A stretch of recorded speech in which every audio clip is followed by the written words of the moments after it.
So today we are going to do the experiment to trace the path of ray of light through a rectangular glass slab. It is another important experiment in class 10 and for coming exam. So now before starting any experiment, we have to write aim of the experiment. So here aim of the experiment is to trace the path of ray of light passing through a rectangular glass slab for different angles. So here in this experiment I have taken two angles. एक बार angle I1 लिया है हमने, दूसरी बार angle I2 लिया है, दो बार हमने angle of incidence लिया है.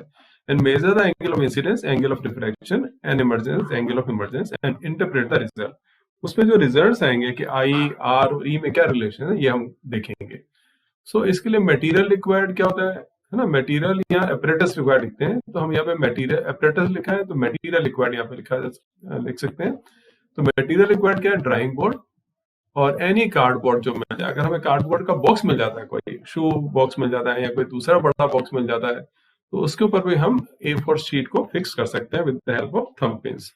तो थंब पिन चाहिए हमें 4, ऑल पिन चाहिए हमें 4 नंबर. तो थंब पिन्स 2 लें या 4 लें, आपका काम चल जाएगा. Then pencil is required, sharp pencil, ruler and protractor, angle measure करने के लिए, this to measure angle.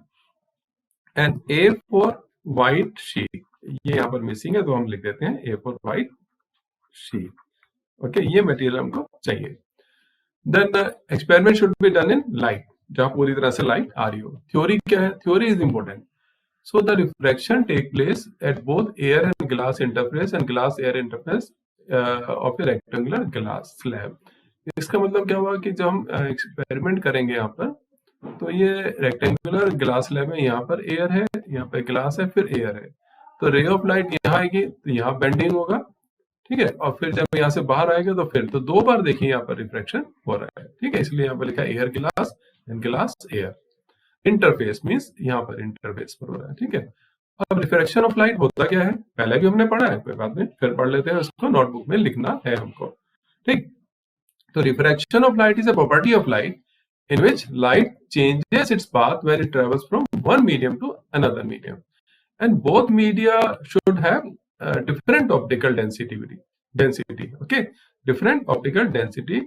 And condition क्या, ray of light should fall obliquely on the interface, not straight, ऐसे नहीं गिरना चाहिए, है ना.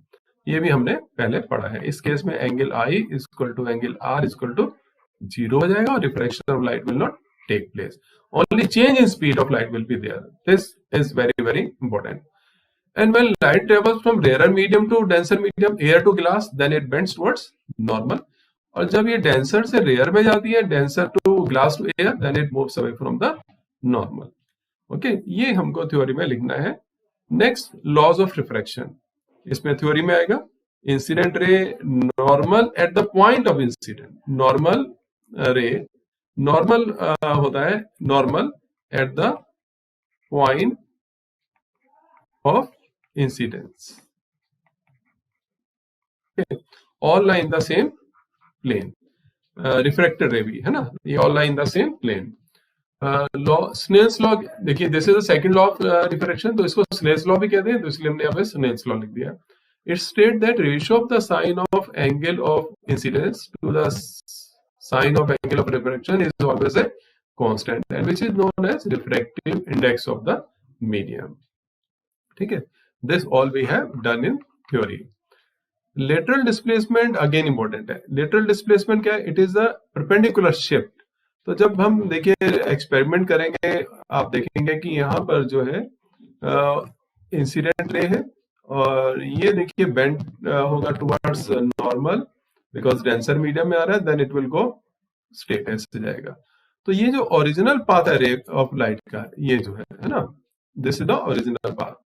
तो ये जो परपेंडिकुलर डिस्टेंस है, ये परपेंडिकुलर डिस्टेंस 90 डिग्री एंगल बनना चाहिए इन दोनों में. परपेंडिकुलर डिस्टेंस जो है इन दोनों के बीच में, this is known as lateral displacement.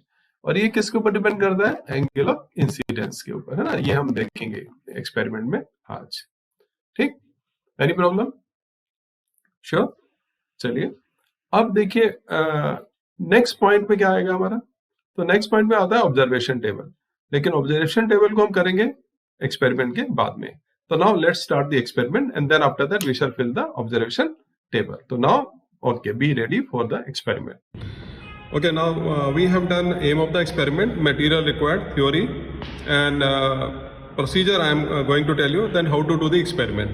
So now we are going to do the experiment, and for that I have taken it has been already mentioned in the material required. It is a drawing board here, and this is a small pencil, and this is A4 white sheet paper. I have taken here two thumb pins just to fix the A4 paper here. So no need of 4 thumb pins. 2 thumb pin काफ़ी होती हैं, 4 की जरूरत नहीं पड़ती है. So I have taken 1, 2, 3, 4. You can see 4 all pins are there, and these are big all pins. And ये हमने ली हैं जो रेडीमेड शर्ट्स आती हैं उसमें easily available होती हैं, तो वहाँ से हमने ले लिया है. And this is a glass slab through which refraction will take place. And finally this is D. Okay, इसका हम यूज़ क्या करेंगे, एंगल को मेजर करने के लिए. Now let's start the experiment. अब प्रयोग शुरू करते हैं. तो फर्स्ट हमने थंब पिन को एक कॉर्नर पर लगाया यहाँ पर. तो ये देखिए हमने इसको कॉर्नर पर फिक्स कर दिया. ओके, एंड नाउ इसके डायगनली हमने दूसरा थंब पिन लगा दिया है. This is here, it is fix here. तो क्या होगा कि पेपर जो है इट विल नॉट मूव. ये पेपर अपनी जगह से मूव नहीं करेगा. Now I am going to put the glass slab here.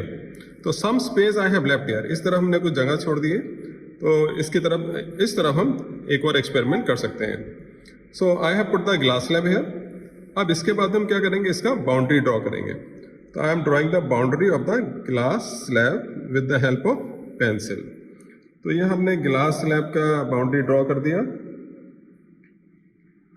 Yes, boundary has been drawn.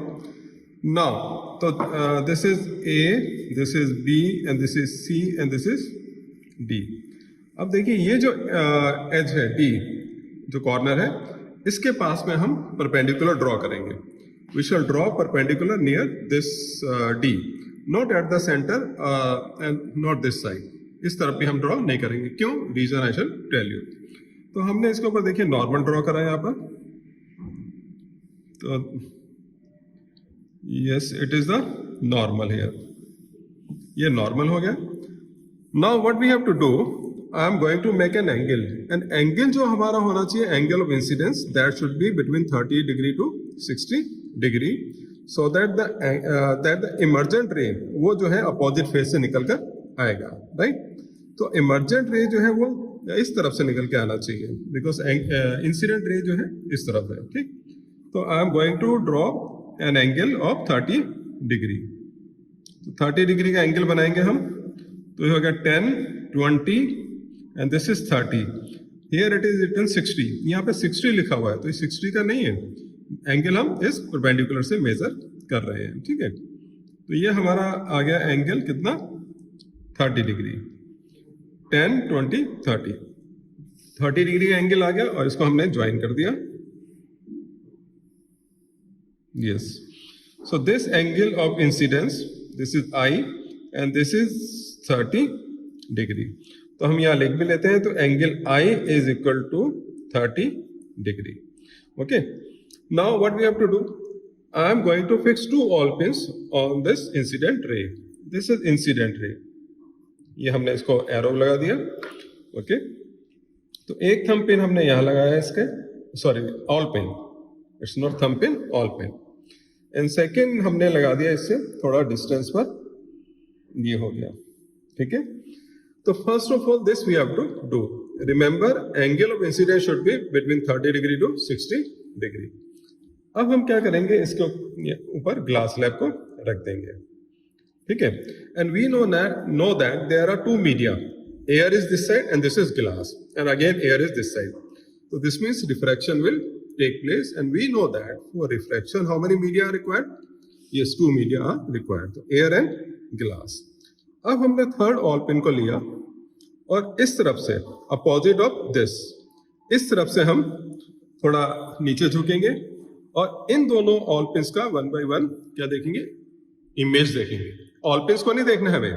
Through this glass slab we have to see the image of the all pins. ठीक है, तो क्या ध्यान रखेंगे, हमें ऑल पिन्स नहीं देखनी है यहाँ पर.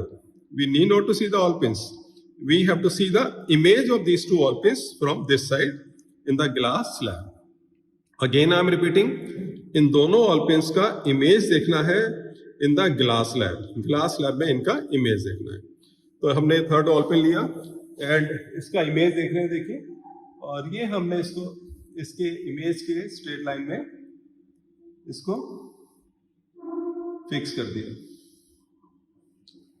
यस, तो हमने ये जो ऑलपिन है इसके इमेज के स्ट्रेट लाइन में है. इसके बाद में हमने नेक्स्ट फोर्थ पिन लिया, इसको भी जेंटली ऐसे पकड़ा और इन द सेम लाइन हमने इसको भी फिक्स कर दिया. यस, थोड़ा सा इसमें ध्यान रखना पड़ता है हमें. यस, तो अब ये जो अब हमें इसमें क्या देखते हैं, ऊपर से हमें देखें तो लगता है कि ये देखिए ये जो लाइन ऐसे सीधा जाएगा. Okay, and through glass slab what do we see, जब हम देखते हैं तो ये दोनों ऑलपिन और इनका इमेज, इन दोनों का इमेज एंड ये दोनों ऑलपिन्स एक सीधी रेखा में दिखाई देते हैं. तो इसको हम कह देते हैं this is P1 and this is P2 and this is P3. ये P3 हो जाएगा एंड दिस इज P4. अब हम क्या करेंगे, ऑल पिन्स को रिमूव करेंगे. ठीक है, ऑल पिन्स को रिमूव करेंगे और यहां सर्किल बना देंगे. This is circle, this is P4. ऐसे हमने इस ऑल पिन को रिमूव करा, this is moved and circle is made and this is P3. अब क्या करना है हमको, अब इस ग्लास स्लैब को हम हटाते हैं. ग्लास स्लैब को हटा दिया हमने और क्या करेंगे, देखिए इन दोनों को हम ज्वाइन करेंगे. ये जो इसमें पॉइंट्स आ रहे हैं इनको दोनों को ज्वाइन करेंगे. ये सब हमने ज्वाइन कर दिया. ठीक है, and this ray we know that this ray is known as emergent ray. इसको हम क्या कहते हैं, इमर्जेंट रे. एंड अब यहां पर हम क्या करेंगे, इस पॉइंट पर जहां से ये जो रे निकल के आ रहा है ग्लास स्लैब से, है ना, तो इस पर हम परपेंडिकुलर ड्रॉ करते हैं. तो देखिए इस पर हमने परपेंडिकुलर ड्रॉ कर दिया, ये हमारा एंगल आ जाएगा. ठीक है, and what do we call this, this is known as angle of emergence. It is represented by E. तो this angle is known as angle of emergence. Remember this point that this angle is known as angle of emergence. Now we are joining this also. इसको भी हम join कर देते हैं. Yes, तो ये जो एंगल होगा इसको हम क्या कहते हैं, R, angle of refraction. And this angle, these two are always equal because ये नॉर्मल जो है पैरेलल है, तो दीज आर अल्टरनेट एंगल्स. इसकी वैल्यू कितनी है, इसको मेजर करके देखते हैं. इनको पिंस को हटाते हैं और इनको भी सर्किल कर देते हैं. ठीक है, देखिए इसको मेजर करते हैं कितना एंगल आ रहा है.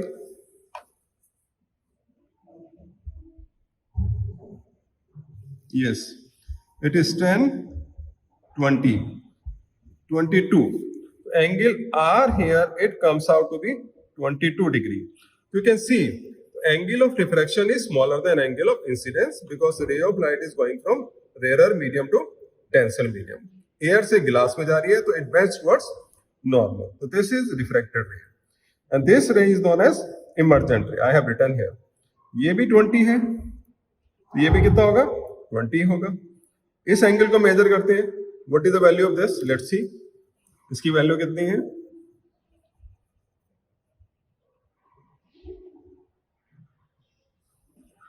Okay, this is 10, 20 and 30. You can see it is 30. Okay, 10, 20, 30. तो ये जो एंगल है देखिए ये कितना आ रहा है, 30 डिग्री आ रहा है. And this angle of incident is also 30. Angle of emergent is also coming 30 degree. ये हमारा एक कंडीशन होता है कि ग्लास स्लैब के through when refraction is taking place then angle of emergence is always equal to angle of incidence. तो यहां पर ये प्रूव हो गया. Okay, I is equal to angle E equal to 30 degree. ठीक है, तो नाउ रिफ्रैक्शन हमारा हो रहा है. अब हम इसको जो इंसिडेंट रे है इसको आगे प्रोड्यूस करते हैं यूजिंग दिस स्केल. देखिए इसको हम स्केल से आगे प्रोड्यूस करते हैं. और हमको फिर क्या मिलेगा. This is produced forward. ये जो डिस्टेंस है, this perpendicular distance, this line and actual path of incident ray and emergent ray we find here, these two are parallel. और ये इनके बीच का जो perpendicular distance होता है, perpendicular distance, okay, and this perpendicular distance is known as, इस perpendicular distance को क्या कहते हैं? Yes, so this perpendicular distance between original path of incident ray and emergent ray is known as lateral displacement. Okay, this is known as lateral displacement. So this means incident ray, it has been displaced because of refraction of light. The path of the incident ray has changed. How much change is this? We can measure this also. Okay, any problem here? No. So this is lateral displacement, and lateral displacement we have discussed earlier that it is dependent on angle of incidence, and then thickness of the glass slab, then color of the incident light or wavelength of the incident light. तो ये factors हम already discuss कर चुके हैं. If we perform the same experiment with change in angle, if we increase the angle 30 से हम 50 ले लें, 40 ले लें, then what do we think? Lateral displacement will also change. Lateral displacement भी change हो जाएगा. Now let's do the second experiment with change in angle. Now we are going to do the same experiment but with change in angle of incidence. We'll see, और उसमें हम देखेंगे कि lateral displacement, यहाँ पर देखिए 1 सेंटीमीटर आया था, हमने मेजर किया, और यहाँ पर lateral displacement में change आएगा, and it shows, ये बताता है कि lateral displacement angle of incidence के ऊपर dependent होता है. तो देखिए नॉर्मल हमेशा हम इस एज के पास मिलेंगे जिधर से हमें इंसिडेंट रे दिखाना है. Otherwise what will happen, the emergent ray will pass through from the, not from the opposite side, from the adjacent side, इधर से निकल के जाएगा emergent ray, that should not be there. So now I am taking the angle of incidence 50 degree. So here this is 10, 20, 30, 40, 10, 20, 30, 40, 40 ले लेते हैं इसको, ठीक है. तो दिस इज 40 डिग्री. तो इसको हमने ज्वाइन किया. Yes, this is join. This is angle of incidence. Yes. Now we are going to fix the pins here. This is one pin, and this is second pin. And this angle I is how much? 50 degree. 40 or 50? 50, 40, 40 लिया हमने. Okay. This is 40 degree. Yes. So now I am putting the glass slab again. Now again look at the image. इसकी image को देखते हैं, और image देखिए, इसका हम इमेज देख रहे हैं. ओके, और इमेज की स्ट्रेट लाइन में हमने ये पिन लगा दिया, ठीक. और सेकंड, थर्ड, फोर्थ पिन लिया, इसको भी हमने इन दोनों पिन्स का जो इमेज है वो ग्लास स्लैब में देख रहे हैं. इमेज की स्ट्रेट लाइन में हम इसको फोर्थ पिन को भी लगाना है, और ये हमने इसको फोर्थ पिन को भी लगा दिया. So what do we see here? That all these four pins, अगर हम इसको इधर से देखें, इसमें से देखिए, अगर आपको देखिए, अगर पॉसिबल हो, तो ये जो पिन है, तो ये हम देख रहे हैं इनका इमेज P1, P2 का इमेज इस ग्लास स्लैब में देख रहे हैं, और उनकी इमेज की स्ट्रेट लाइन में हम P3 और P4 को लगाते हैं, ठीक है. इस बात का ध्यान रखना. अगर हो सकता है कि आपको देखो इसमें से स्ट्रेट दिखाई दे रहे हैं. चलिए अब हम इनको मेजर करते हैं एंगल्स को, ठीक. तो हमने इन पिन्स को रिमूव किया, और यहाँ पर हमने सर्किल बना दिया, point and this circle and this point and circle, और ग्लास स्लैब को भी हटा देते हैं और इनको ज्वाइन करते हैं. यस, दिस इज इमर्जेंट रे, and here this is normal, and this is angle of emergence, and ये क्या रहेगा? This is called yes, refracted ray. And now it is extended forward. ये जो है इसको भी हम रिमूव करते हैं और सर्किल लगा देते हैं, ठीक है। अब इसको हम एक्सटेंड करते हैं। देखिए, this is the original path of ray of light. ये ओरिजिनल पाथ आ रहा है हमारा ना, यस है ना।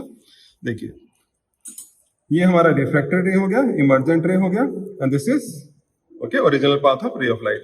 Now you can see the difference. देखिए, इसमें लेटरल डिस्प्लेसमेंट कितना कम था और इसमें लेटरल डिस्प्लेसमेंट कितना ज्यादा आ गया। तो चेंज इन एंगल, जब एंगल ऑफ इंसिडेंस इंक्रीज कर रहा है तो लेटरल डिस्प्लेसमेंट भी इंक्रीज कर रहा है। इसको भी मेजर कर लेते हैं, कितना है ये, दिस इज 2। तो ये जो हमारा आ रहा है perpendicular distance, this is lateral displacement and here lateral displacement and it is here 2 centimetre. अब एंगल ऑफ इमरजेंस को भी मेजर कर लेते हैं कि कितना है। तो देखिए, ये हमारा एक्सपेरिमेंट पूरा होने जा रहा है। Yes, it is 10, 20, 30 and 40। तो ये देखिए, ये भी हमारा कितना आ गया, 40 डिग्री आया, और ये भी कितना था हमारा 40 डिग्री। तो एंगल ऑफ इंसिडेंस हमने 40 डिग्री लिया, एंगल ऑफ इमरजेंस भी कितना आ गया हमारा 40 ही डिग्री आया। एंड एंगल ऑफ रिफ्रैक्शन को मेजर करें तो एंगल ऑफ रिफ्रैक्शन हमारा यहां से, चलो इस बार इधर मेजर कर लेते हैं इसको। एंगल ऑफ रिफ्रैक्शन हमारा आता है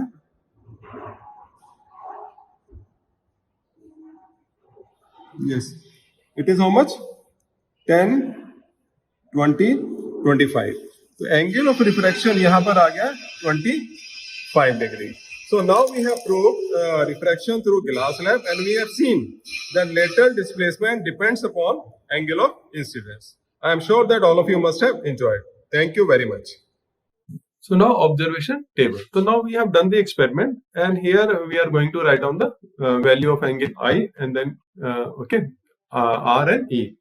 So here in the experiment we have seen that first हमने लिया था angle of incidence 30 degree. तो इस केस में एंगल ऑफ रिफ्रैक्शन कितना आया हमारा 20 degree, and angle of emergence हमारा कितना 30 ही आया। ये हमने मेजर करके देख लिया है। तो देयरफॉर यहाँ पर डिफरेंस कितना आएगा, 30 माइनस 30 इक्वल टू 0 डिग्री, है ना।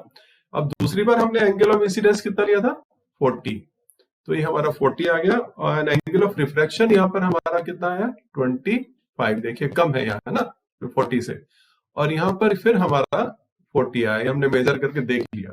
सो 40 माइनस 40 इक्वल टू 0 डिग्री। तो दिस मीन्स हमारा एक्सपेरिमेंट एकदम ठीक है, परफेक्ट है। तो नाउ रिजल्ट, तो we have seen that angle of incidence at the point of incidence, है ना, at the point of incidence the incident ray, refracted ray and the normal all lie in the same plane.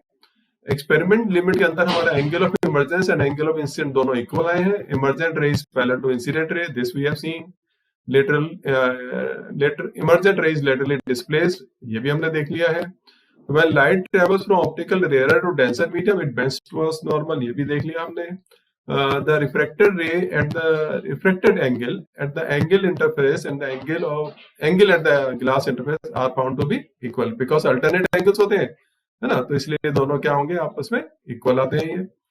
So from the observation table it is clear that increase in angle of incidence, angle of refraction also increases, and then angle of incidence बढ़ने से क्या होता है, lateral displacement भी बढ़ जाता है, ये हमने यहाँ पर देखा है। Now precautions are important. तो drawing board should be made of soft wood, क्योंकि उसमें पेन आसानी से लग जाए, इसलिए हमने बोला कि ड्राइंग पेन की जगह अगर आपके घर में कोई बॉक्स है बड़ा कार्ड बोर्ड का बना हुआ है, दिवाली पर बहुत गिफ्ट आते हैं, वैसे भी बॉक्स आते रहते हैं घरों में, तो उसमें भी हम एक्सपेरिमेंट कर सकते हैं। Glass slab must be clean and should be free from air bubble, okay, नहीं तो रिफ्रैक्शन में एक्सपेरिमेंट में आपको प्रॉब्लम आएगा। Pin should be fix vertically position, सीधा लगना चाहिए, ठीक है, सीधा लगना चाहिए। और हमको हमने एक्सपेरिमेंट में बताया कि we have to see the image of first 2 pins, okay, through the glass slab. Base of all pins should be placed in straight line. Keep your eyes along the plane of paper in line while observing the image and the fixing of pin. Observing the image of pins, है ना, यहाँ पर ध्यान रखेंगे image of pins। कौन कौन सी, P1 and P2, जो पहले हमने 2 पिन लगा दिए हैं। Okay, the incident ray angle of incidence must be between 30 to 60 degree. ये बहुत इंपॉर्टेंट है. अदरवाइज क्या होगा, अगर ये नहीं होंगे एंगल और, तो क्या होगा, ये इंसिडेंट रे इधर से निकल जाएगा. और दूसरा एक और प्रिकॉशन यहाँ पे नहीं लिखा हमने कि ये जो एंगल ऑफ इंसिडेंस हमेशा इस एज के पास होने चाहिए. अगर आप सेंटर में लेंगे, इधर लेंगे, तब भी क्या होगा, रिफ्रैक्टेड इमर्जेंट रे इस तरफ से निकल जाएगा. तो these are the some precautions. I am sure you must have enjoyed the experiment with the theory, observations, and precautions. Now you can get good marks with knowledge in coming exams. So all the best.